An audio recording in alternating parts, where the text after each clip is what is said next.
Hello दोस्तों, आप सभी का स्वागत है आपके अपने यूट्यूब चैनल लर्न विद एजे पर। दोस्तों आज है 23 अप्रैल और आज की इस क्लास में हम लोग 22 अप्रैल 2023 को जो कुमार गौरव सर के द्वारा करंट अफेयर्स की क्लास करवाई गई थी, उस क्लास का आज की इस वीडियो में हम लोग रिवीजन करने वाले हैं।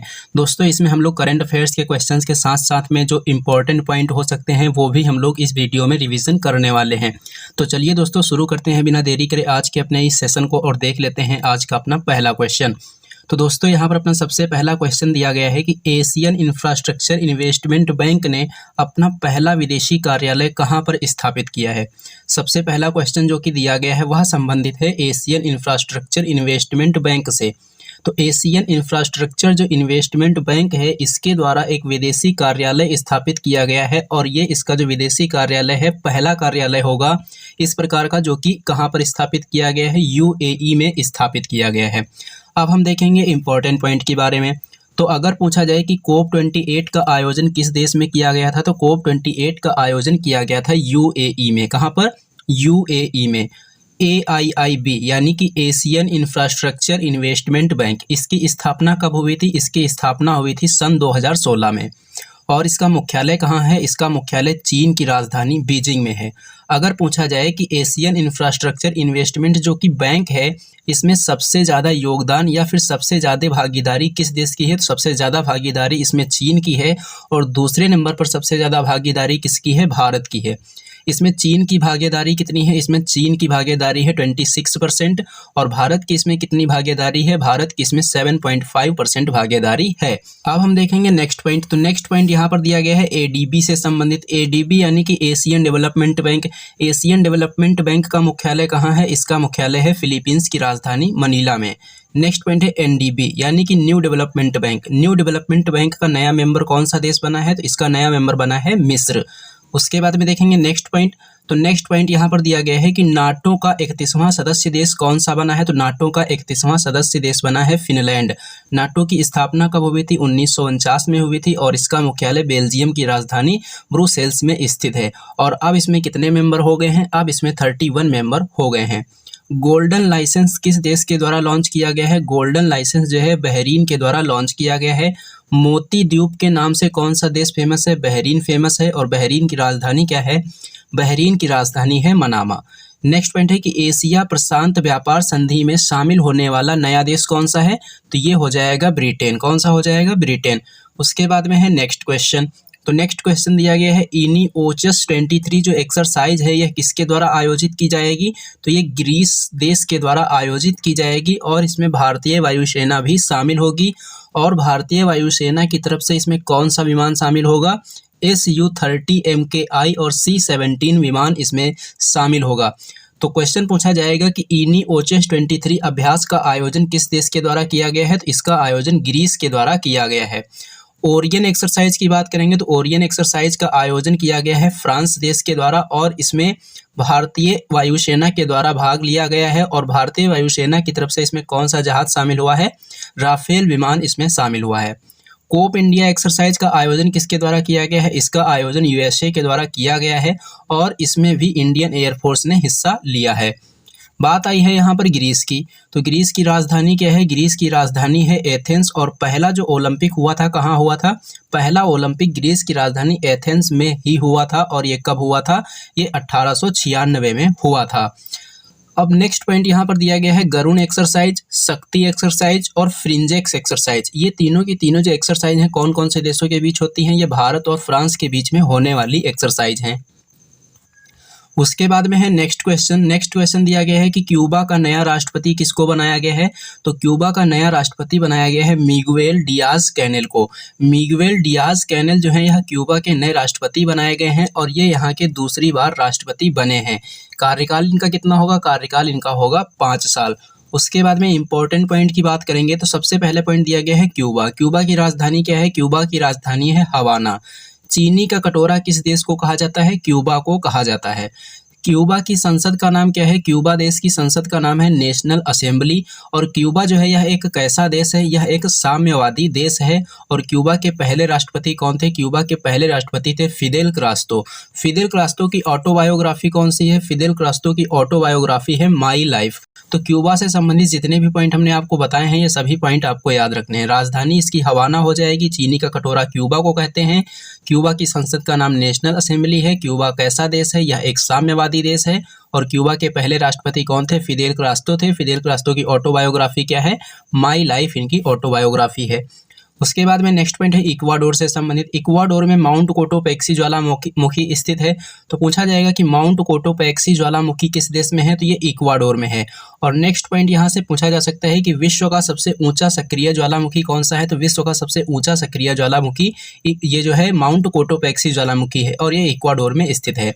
तांबे का सर्वाधिक उत्पादन कौन से देश के द्वारा किया जाता है? तो तांबे का सर्वाधिक उत्पादन जो है ये चिली देश के द्वारा किया जाता है। और पूछा जाए कि विश्व में तांबे की सबसे बड़ी खान कौन सी है? तो चिक्विमाटा खान है जो कि कहाँ पर स्थित है? चिली में स्थित है। उसके बाद में देखेंगे नेक्स्ट क्वेश्चन। तो नेक्स्ट क्वेश्चन दिया गया है कि अंतर्राष्ट्रीय पृथ्वी दिवस कब होता है? तो अंतर्राष्ट्रीय पृथ्वी दिवस मनाते हैं 22 अप्रैल को। ये पहली बार कब मनाया गया था? पहली बार 1970 में मनाया गया था। और इस बार इसकी थीम क्या है? इन्वेस्ट इन आवर प्लैनेट इस बार इसकी थीम रखी गई है। तो यहाँ से 3 पॉइंट याद रखने हैं कि अंतर्राष्ट्रीय पृथ्वी दिवस कब मनाते हैं? 22 अप्रैल को मनाते हैं। पहली बार 1970 में मनाया गया था। इस बार इसकी थीम है invest in our planet. Important point की बात करेंगे तो पहला पृथ्वी सम्मेलन कब और कहाँ हुआ था? तो पहला पृथ्वी सम्मेलन 1992 को ब्राजील के रियो में हुआ था। पृथ्वी सप्ताह कब से कब तक मनाया गया है? पृथ्वी सप्ताह 14 अप्रैल से लेकर 22 अप्रैल तक मनाया गया है। पहला जो पृथ्वी सम्मेलन हुआ था इसकी रिपोर्ट का नाम क्या था? पहले पृथ्वी सम्मेलन की रिपोर्ट का नाम था एजेंडा 21। तो क्वेश्चन पूछा जाएगा कि एजेंडा 21 का संबंध किससे है? तो इसका संबंध हो जाएगा पहले नंबर के पृथ्वी सम्मेलन से। उसके बाद में देखेंगे नेक्स्ट क्वेश्चन। तो नेक्स्ट क्वेश्चन दिया गया है कि मध्य प्रदेश में बाढ़ राहत अभियान के दौरान प्रदर्शित असाधारण साहस के लिए वीरता पदक प्राप्त करने वाली पहली महिला वायुसेना अधिकारी कौन है? तो मध्य प्रदेश में बाढ़ राहत अभियान के दौरान प्रदर्शित असाधारण साहस के लिए वीरता पदक प्राप्त करने वाली पहली महिला वायुसेना अधिकारी कौन है? विंग कमांडर दीपिका मिश्रा हैं। कौन है? विंग कमांडर दीपिका मिश्रा हैं। और ये कहाँ की रहने वाली हैं? ये राजस्थान की रहने वाली हैं। ये जो पुरस्कार प्रदान किया गया है किसके द्वारा प्रदान किया गया है? ये जो पुरस्कार है वायुसेना प्रमुख वी.आर. चौधरी के द्वारा प्रदान किया गया है। बात करेंगे नेक्स्ट क्वेश्चन की। तो नेक्स्ट क्वेश्चन दिया गया है मनरेगा MIS रिपोर्ट से संबंधित। सबसे पहले MIS के फुल फॉर्म की बात कर लेंगे तो इसकी फुल फॉर्म है मैनेजमेंट इंफॉर्मेशन सिस्टम। अब इस रिपोर्ट के अनुसार सर्वाधिक श्रम दिवस उत्पादन करने वाला राज्य कौन सा राज्य बन गया है? ये बन गया है राजस्थान।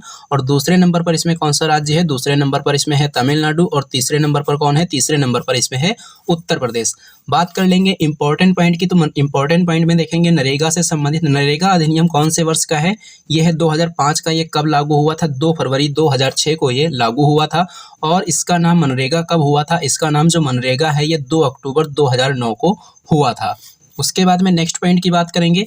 तो नेक्स्ट पॉइंट यहाँ पर दिया गया है वोट फ्रॉम होम जो सुविधा है इसको कहाँ पर प्रारंभ किया गया है? वोट फ्रॉम होम सुविधा को प्रारंभ किया गया है कर्नाटक में। इसको किसके द्वारा प्रारंभ किया गया है? तो ये चुनाव आयोग के द्वारा प्रारंभ किया गया है। बात कर लेंगे इंपॉर्टेंट पॉइंट की। तो इंपॉर्टेंट पॉइंट में सबसे पहला पॉइंट दिया गया है चुनाव आयोग से रिलेटेड। चुनाव आयोग की स्थापना कब हुई थी? 25 जनवरी 1950 को हुई थी। इसका उल्लेख संविधान के कौन से आर्टिकल में है? आर्टिकल नंबर 324 में इसका उल्लेख किया गया है। पहले मुख्य चुनाव आयुक्त कौन थे? पहले मुख्य चुनाव आयुक्त थे सुकुमार सेन। और पहली महिला मुख्य चुनाव आयुक्त कौन थी? रमा देवी थी। और वर्तमान समय में मुख्य चुनाव आयुक्त कौन है? राजीव कुमार हैं। दोस्तों अब हम बात कर लेंगे इस क्लास की PDF की। तो इस क्लास की PDF आपको कहाँ पर मिलेगी? उसकी इन्फॉर्मेशन आप लोग देख लीजिए। तो आपको क्या करना है, यहाँ पर एक हमारी टेलीग्राम यूजर ID लिखी हुई है @अजीत कुमार 782 @अजीत कुमार 782। ये मेरी टेलीग्राम यूजर ID है। ये टेलीग्राम यूजर ID आपको टेलीग्राम ऐप पर सर्च करनी है। और वहाँ पर आपको जब ये सर्च करेंगे तो अजीत कुमार के नाम से एक टेलीग्राम ID ओपन हो जाएगी। तो उस पर आपको मैसेज कर लेना है 1225। ये कोड आपको भेज देना है। अगर आप लोग ये कोड हमको भेज देंगे तो आपको इसकी PDF भेज दी जाएगी। तो चलिए दोस्तों अब देख लेते हैं हम नेक्स्ट क्वेश्चन। नेक्स्ट क्वेश्चन यहाँ पर दिया गया है कि फसल बीमा योजना के सर्वश्रेष्ठ कार्यान्वयन के लिए राष्ट्रीय पुरस्कार किस राज्य को प्रदान किया गया है? फसल बीमा योजना के सर्वश्रेष्ठ कार्यान्वयन के लिए राष्ट्रीय पुरस्कार किस राज्य को प्रदान किया गया है? ये कर्नाटक राज्य को प्रदान किया गया है। कर्नाटक राज्य के द्वारा संरक्षण पोर्टल भी शुरू किया गया है। इंपॉर्टेंट पॉइंट की बात कर लेंगे तो प्रधानमंत्री फसल बीमा योजना की शुरुआत कब हुई थी? प्रधानमंत्री फसल बीमा योजना की शुरुआत हुई थी वर्ष 2016 में। इसकी प्रीमियम राशि की बात कर लेंगे तो रबी की फसल के लिए प्रीमियम राशि कितनी है? 1.5% है। खरीफ की फसल के लिए 2% है। और नकदी की फसल के लिए कितनी है? नकदी की फसल के लिए 5% है। उसके बाद में है नेक्स्ट क्वेश्चन। नेक्स्ट क्वेश्चन दिया गया है कि एक पंचायत में एक खेल का मैदान जो परियोजना है कहाँ पर प्रारंभ की गई है? तो इसको केरल में प्रारंभ किया गया है। किसने प्रारंभ किया है इसको? केरल के मुख्यमंत्री पिनरई विजयन ने इसका शुभारंभ किया है। प्रति मैदान के लिए कितने रुपए प्रदान किए जाएंगे? 1 करोड़ रुपए प्रदान किए जाएंगे। उद्देश्य इसका क्या है? उद्देश्य इसका है खेल संस्कृति को बढ़ावा देना। तो मेन पॉइंट हमको याद रखना है कि जो एक पंचायत में एक खेल का मैदान जो परियोजना है इसको कहाँ पर प्रारंभ किया गया है? इसको केरल में प्रारंभ किया गया है। इंपॉर्टेंट पॉइंट की बात कर लेंगे तो इंपॉर्टेंट पॉइंट है केरल से रिलेटेड अट्टुकल पोंगल फेस्टिवल कहाँ मनाया जाता है? केरल में मनाया जाता है।